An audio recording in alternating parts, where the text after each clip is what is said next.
Hello दोस्तों, तो स्वागत है आपका हमारे नए ब्लॉग में। तो आज हम गए थे नए रेस्टोरेंट में जो है अमानतगढ़ में एंटायर। और यहाँ पर हमने टेस्ट किए नूडल्स जो कि काफ़ी किसी हद तक ठीक थे। और हम 5 दोस्त गए थे। पहले तो मैं बिज़ी था स्नैप बनाने में, उसके बाद ओसामा मेरे साइड में था। यहाँ पर अच्छी खासी भीड़ दिखी हमें, मतलब लोग काफ़ी अच्छी क्वांटिटी में आ रखे थे। यहाँ के खाने में टेस्ट ही बहुत अच्छा था। हम 5 दोस्त जा रखे थे। हमारा अचानक से प्लान बना जाने का, क्या नाइट आउट करते हैं। और फिर अचानक से हम यहाँ से खाना खाने के बाद मैंने कहा लोकेशन देखते हैं रेस्टोरेंट की। तो लोकेशन भी काफ़ी अच्छी लगी हमें यहाँ पर। तो फिर हम बाहर निकल कर फ़ोटोग्राफी करने लगे। नदीम भाई स्नैप में बिज़ी थे, ओसामा भी। और देखते देखते हम यहाँ पर सोचा कि क्यों ना, जब यहाँ पर आए हुए हैं तो फ़ोटो शूट क्यों ना कर लें। और इसी के साथ साथ स्नैप का कीड़ा लगातार चलता रहा। और फोटोग्राफी तक बात आने की नौबत आ ही नहीं रही थी। सब अपने अपने खुद के कामों में बिज़ी थे।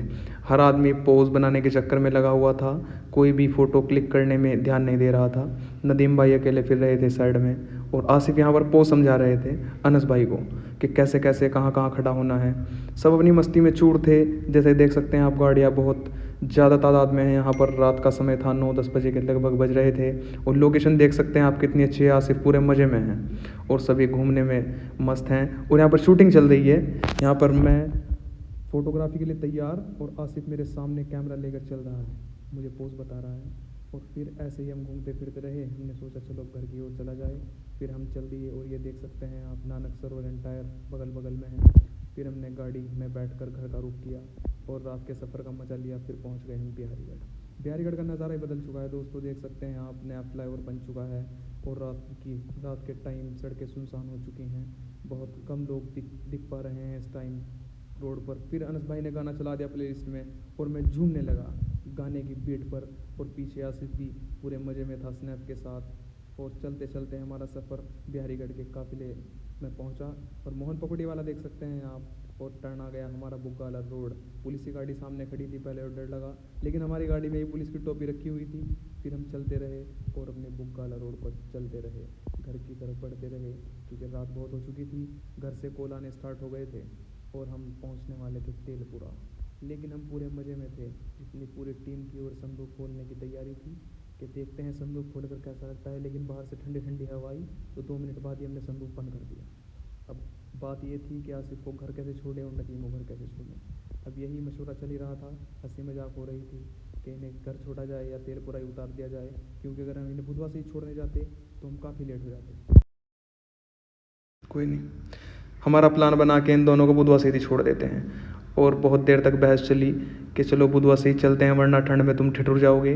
पहले तो ये गाड़ी से उतरने का नाम नहीं ले रहे थे। काफ़ी देर तक बहसाई के बाद ये दोनों गाड़ी में से उतरने के लिए तैयार हुए। बहुत टाइम हमारा लगा दिया यहाँ पर। हम लेट हो चुके थे। घर से हमारे पास कॉल पे कॉल आ रही थी।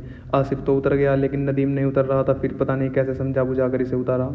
और आसिफ बोल रहा था कि थोड़ी देर रुक जाओ हमारे पास ही, लेकिन हमारे पास टाइम बहुत कम था। नदीम भी जिद कर रहा था कि यार आ जाओ थोड़ी देर के लिए। मैंने कहा फिर आएंगे यार, देर बहुत हो चुकी है, रात हो चुकी है। बहुत देर तक यहीं पर खड़े होकर टाइम पास होता रहा। आखिर में डिसीजन लिया गया कि घर चलते हैं। हम पहुंच गए अपने घर गोकुल वाला गांव में। और ये रास्ता बहुत नज़दीक का है, यहाँ पर देख कर गाड़ी चलानी पड़ती है। और यहाँ पर मैं ड्राइविंग कर रहा था, तो मैंने देखा कि बुनियाद की यहाँ पर कोना है। तो देखते देखते मैंने बहुत सावधानी के साथ गाड़ी पार्किंग में लगाना सोचा, लेकिन मेरे से अंदर पार्क नहीं हो पाई। मैंने उसामा को बोला कि भाई स्टीयरिंग तू पकड़। और फिर ड्राइवर चेंज हुआ। उसामा गाड़ी की सीट पर बैठा, ड्राइविंग सीट पर। और हमने गाड़ी जैसे उठाई थी ऐसे ही लगा दी अंदर पार्किंग में। कि दोस्तों आपको पता ही, हम गाड़ी चुरा कर ले जाते हैं रात को चुपचाप बिना घर वालों को बताए। और जैसे उठाई थी हमने ऐसे ही गाड़ी लगा दी पार्किंग में।